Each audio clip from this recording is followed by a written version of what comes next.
ఆధునిక భారతదేశ చరిత్రలో జరిగిన ప్రధాన సంఘటనల్లో 1857 తిరుగుబాటు ఒకటి.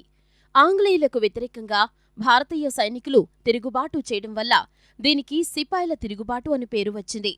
అయితే నిజానికి ఇది బ్రిటిష్ సామ్రాజ్యవాదానికి వ్యతిరేకంగా భారతీయులంతా కలిసికట్టుగా చేసిన పోరాటం. లక్షలాది మంది ప్రాణాలు కోల్పోయిన ఈ సంగ్రామంలో యావత్ దేశం పాల్గొంది. సైనికులు, సామంతరాజులు, రైతులు, కార్మికులు, మహిళలు, మేధావులు ఇలా అన్ని తరగతులు, వర్గాలకు చెందిన ప్రజలు బ్రిటిష్ నిరంకుశ పాలనకు వ్యతిరేకంగా పోరాడారు. భారతీయులు చేసిన ఈ పోరాటాన్ని ఆంగ్లేయ పాలకులు పూర్తిగా అణచివేశారని ప్రచారం ఉన్నా బ్రిటిష్ వాళ్లు మన దేశాన్ని వదిలిపోయేంత వరకు ఈ పోరు సాగుతూనే వచ్చింది. స్వాతంత్ర సముపార్జన కోసం భారతీయులు కలిసికట్టుగా చేసిన మొదటి ప్రయత్నమే 1857 సంగ్రామం. చివరకు ఆంగ్లేయులు మన దేశం వదిలిపోయే వరకు ఈ పోరు కొనసాగింది. మన స్వాతంత్ర సంగ్రామానికి సంబంధించి వీర సావర్కర్ ఒక మాట అన్నారు. పోరాటంలో ప్రత్యక్షంగా పాల్గొనే శక్తి సామర్థ్యాలు కొంతమందికి ఉండకపోవచ్చు. అయినా వారు తమ మాతృభూమి బానిస సంకెళ్లను విముక్తి కలిగించమని ప్రార్థించి ఉంటారు. ఆ విధంగా వారు కూడా సంగ్రామంలో పాలు పంచుకున్నారని చెప్పాలి. వారికి ఈ పోరాటంలో స్థానం ఉందని వీర సావర్కర్ అన్నారు. 1857 స్వాతంత్ర సంగ్రామాన్ని కొందరు చరిత్రకారులు తిరుగుబాటుగా అభివర్ణించారు.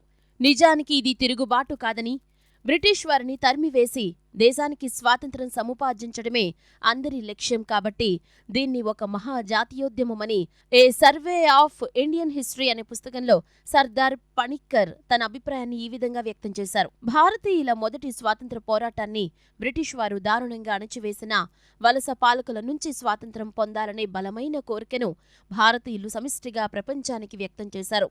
1857 ఉద్యమం 3 రకాల పరిణామాలకు దారితీసింది.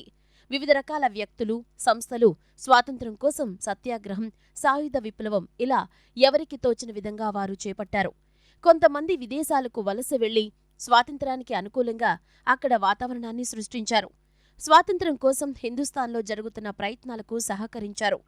దేశవ్యాప్తంగా సత్యాగ్రహం, ఉద్యమాలు అఖిల భారత స్థాయిలో జరిగాయి. భారతీయులు చేపట్టిన మొదటి స్వాతంత్ర పోరాటాన్ని సూత్రీకరిస్తూ Savarkar the Indian war of independence అనే గ్రంథాన్ని రాయిగా దాన్ని బ్రిటిష్ వారు నిషేధించారు. విప్లవకారుల గ్రంథంగా పేరు తెచ్చుకున్న ఈ రచన స్వాతంత్ర్యం కోసం ప్రజల హృదయాల్లో విప్లవ మంటను రగిలించడమే కాదు, మాతృభూమి కోసం 2వ విప్లవ యుద్ధం చేసేందుకు సైతం సంసిద్ధులను చేసింది. 1857 తిరుగుబాటుకు రాజకీయ, సాంఘిక, మత, ఆర్థిక, సైనిక ఇలా పలు కారణాలున్నాయి.